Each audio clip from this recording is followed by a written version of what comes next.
Shwaya. Welcome to our podcast, Tarang, where every voice creates a wave. Today, we have with us here a very special guest, Dr. Anuradha Choudry, ma'am, who is the coordinator of the Indian Knowledge System divisions at the Ministry of Education, and she's also a faculty at the IIT Kharagpur. Welcome, ma'am. Thank you. Thank you very much. Yes, no. So, ma'am, we are so honored to have you here on our podcast, Tarang. So, to begin with, could you share your academic and personal journey and how everything led towards the lifelong commitment towards Indian knowledge system? Thank you very much.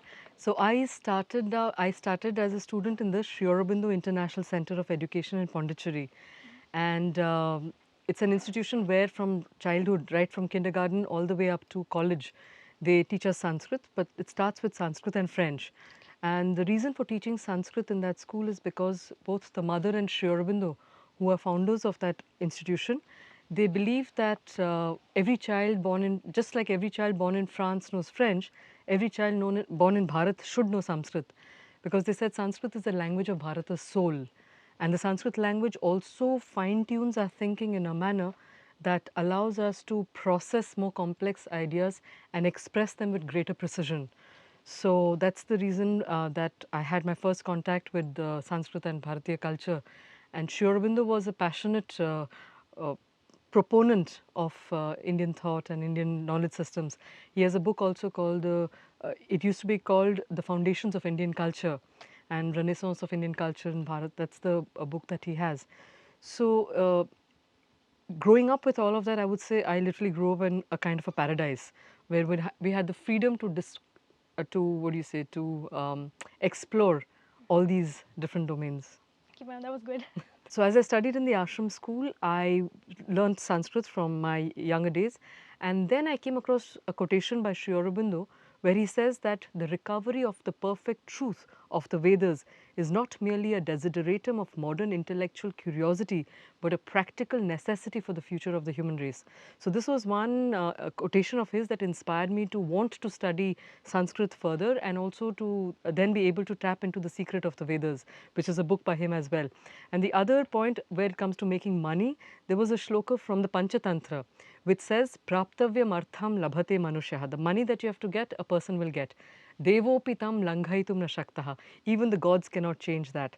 Tasmat na shochami na vismayome. That's why I'm not worried, nor am I surprised.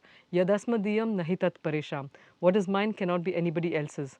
So I said, if that is the case, I might as well invest in something that I'm passionate about.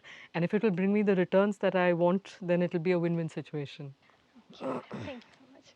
Also, but there's this perception that's often going on that traditional system and modern education are two parallels that they don't go together. So, from your perspective, how can IKS and contemporary discipline go hand in hand?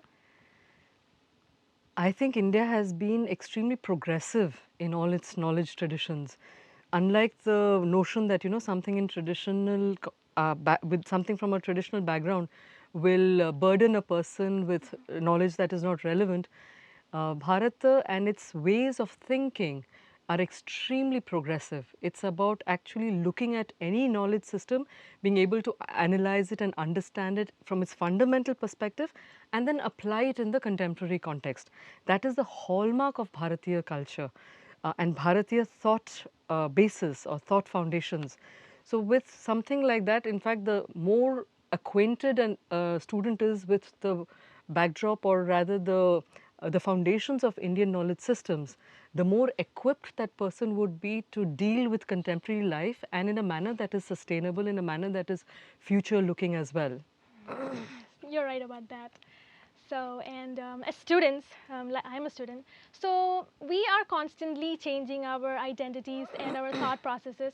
So, how can Indian knowledge system influence us to change our perspectives and approach towards life and learning and bring it together? So one of the things that Indian knowledge systems does is it gives you a sense of great confidence because of the vastness, because of the power of the knowledge that it has. So anybody who possesses that knowledge will automatically feel equipped to deal with any challenge of life and also feel very confident in themselves. So I think what would be an ideal scenario for the next generation is if each individual or each youngster became like an ambassador of this Indian knowledge systems and become influencers, so that when you talk about this with conviction because you understand the depth of knowledge and richness of content that it has to offer, then I think there will be no doubt in anybody's mind about the greatness and the direct relevance and benefit that you can experience when you engage with this knowledge tradition. So just to give you an example of my own situation where I know that just because I've had the foundations of the Sanskrit language, I can literally stand anywhere in the world and be able to hold my ground in terms of the thought processes, in terms of the complexities of ideas that have to be presented. So I would highly suggest or invite the next generation to engage with this knowledge, to find that they can benefit from the wealth and become carriers and ambassadors of this to the world. All right, that was beautiful, ma'am. Also, ma'am, you're at Amrita Vishwavidyapeetham campus in Kochi. So we here at Amrita Vishwavidyapeetham are constantly having elaborate research and working with IKS on a really great scale. So do you have any other add-ons to share for effective implementation of our IKS research? I think the Amrita Vishwavidyapeeth is doing a great job already in the way in which it is exposing children to the wealth of this knowledge. Thank you. But I think what needs to be enhanced, it literally is enhanced, is to be able to bring in the contributions that Bharata has made in all knowledge domains in a more palpable way so that children feel inspired to take it up further and do research in this so that they can offer new and innovative insights in the different disciplines that they choose to follow. Just to give you again another example, a lot of the leading quantum physicists were in fact inspired by Vedantic thought. They were exposed to Vedantic literature. So we see that exposure to the Indic knowledge bases can actually help to give a quantum leap in the kind of work that one is doing, no matter what the domain is. You can be at the cutting edge of that particular discipline. So I think Amrita Vidyapeeth, the more it is convinced and it is able to inspire its future generation, who can then become future leaders in this entire movement of what I'm saying, Bharata Swadhyaya Andolanam. So let's make it a bottom up. Let students ask for this, and then the systems will be forced to support it and promote it. Okay, ma'am. Thank you so much. And also, looking forward, how can IKS influence our future generation and India in a whole as a society driven by knowledge and traditions? So, what are your thoughts on that? How can India offer IKS to the world? Yeah. Okay, so the thing is that we see it happening in the world today, where knowledge traditions like yoga or Ayurveda. In fact, yoga is one of the fastest growing industries in the U.S.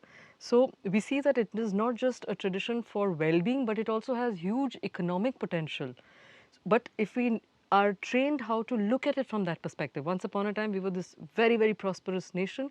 That's because we benefited directly from the knowledge that we had generated, and we were able to productize it and then sell it to the world so that the world felt benefited when they came in contact with that.